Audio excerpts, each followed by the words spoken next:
הבלון כבר מנופח. אוף, בלון מן החלון. אוף, אוף, אוף.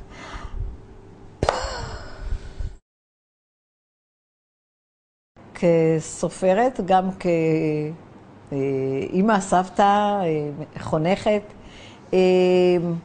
קצת קשה עם המושג הזה של שעת הסיפור לפני השינה, כי הילדים כבר עייפים וההורים כבר עייפים. זה ככה השעה האחרונה של הכוחות האחרונים. הקריאה היא צריכה לבוא בתנאים האופטימליים, התנאים הטובים ביותר, כדי שילד יאהב את השעה הזאת וירצה בשוב ושוב. אני בדרך כלל מתחילה את הפגישה עם סיפור בכלל בלי ספר.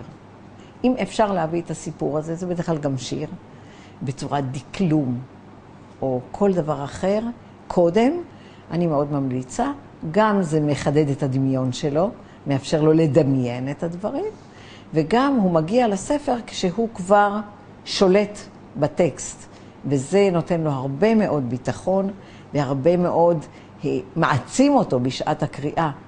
פו, פו, פו, פו, פו, פו, כך הבלון כבר מנופח.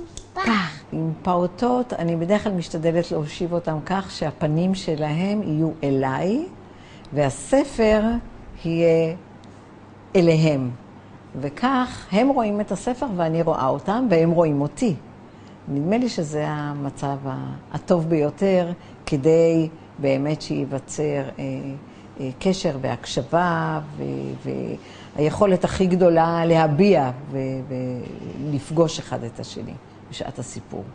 מצלצל בפעמון, גלינג גלינג גלינג. במהלך הקריאה כמובן שאני קוראת אותם גם. אני לא רק קוראת את הספר, וכשאני קוראת אותם לפעמים זה מצריך לקום, להתנועע, לרקוד, לספר בכל מיני דרכים, או פתאום הם מצביעים על משהו באיור של הספר ואני איתם. קוביות. נכון, יש פה גם קוביות, כמו הקוביות שלנו, את מראה לי. נכון. למעשה, שעת קריאה היא לא רק שעת הקראה, היא באמת גם שעה שבה אנחנו לומדים על הילדים שאנחנו קוראים אותם. הם ספר פתוח, ואנחנו, כדי לספר להם נכון, חייבים לדעת לקרוא אותם.